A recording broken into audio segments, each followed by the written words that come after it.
Some stories linger in your mind, not because of what's seen, but because of what isn't.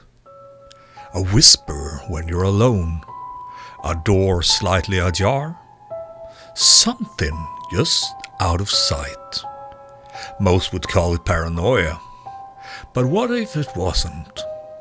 This is a true story of the man in the walls, and it all began with a girl who thought she was being haunted. In 1986, in the quiet suburbs of Townsend, Massachusetts, a teenage girl named Annie Andrews was struggling. Her mother had passed away just months before. It was just her sister Jessica, and their father trying to hold their family together. Then one day, Annie got a call. The voice on the other end was soft, kind, a teenage boy who said his name was Danny. He claimed to have gotten her number from a mutual friend, said he was sweet, shy, and looking for someone to talk to. Grieving, vulnerable, and curious, Annie agreed to talk. Over the next few days, Danny told her he was athletic, blonde, and from a good family. Eventually he asked to meet in person, and Annie said yes. When Danny arrived at her door, she was shocked. He wasn't athletic, he wasn't blonde, and he wasn't kind at all.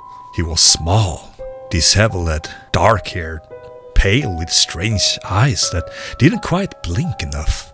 Something was off. She made an excuse and quickly ended the date.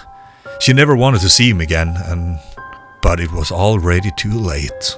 A few days later, the house began to change. Annie and her sister started hearing knocking sounds coming from the walls. They told their father, but he brushed it off as grief or maybe animals in the attic. Then came the messages. They found writing on the walls, scrawled in what looked like blood. Messages like, "I'm still here. Come find me. I see you." At first, the girl thought it was their mother trying to reach them from the other side.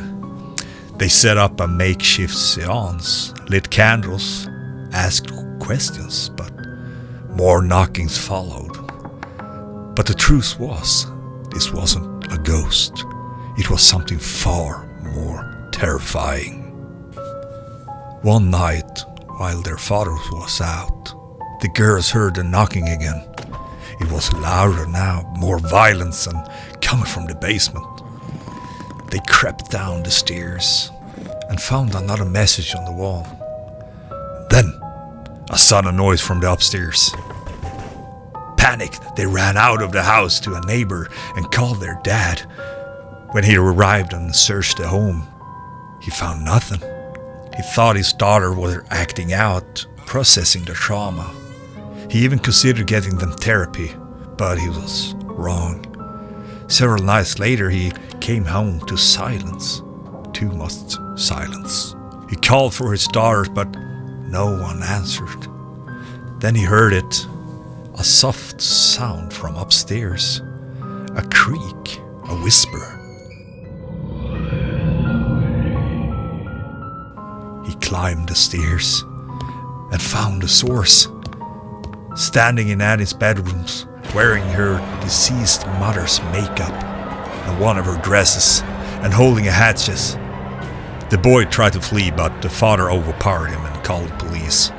When they arrived and began searching the home, what they found was much more disturbing than anyone expected. Danny hadn't broken into the house that night. He had been living there. Behind a cupboard in the basement, police discovered a crawl space. Inside were blankets, food wrappers, and small peepholes. He had carved tunnels through the walls and had been watching the family from inside for weeks. He moved through the walls silently, listening, learning. He wrote messages. He made the noises. He terrorized the girls for fun. He was not a ghost. He was Daniel LaPlante. Daniel LaPlante was just 16 years old, a troubled teen with a disturbing past. He had broken into homes before, but this time he didn't just steal, he stayed. What haunted Annie Andrews and her sister wasn't a spirit. It was a real person, a living, breathing horror watching them from the inside. But this was only the beginning. Just 1 year later, Daniel would go on to commit something even darker. But that's a story for another time. The idea of ghosts frightens many, but maybe the scariest thing is realizing it's not a ghost at all. It's the knock that came from the other side of the wall. It's the breath you felt when no one else was at home. It's the sound you dismissed until it was too late.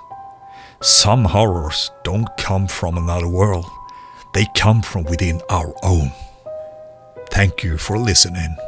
If this story disturbed you, consider subscribing to Mind's Twilight, where darkness is quiet and questions never truly end.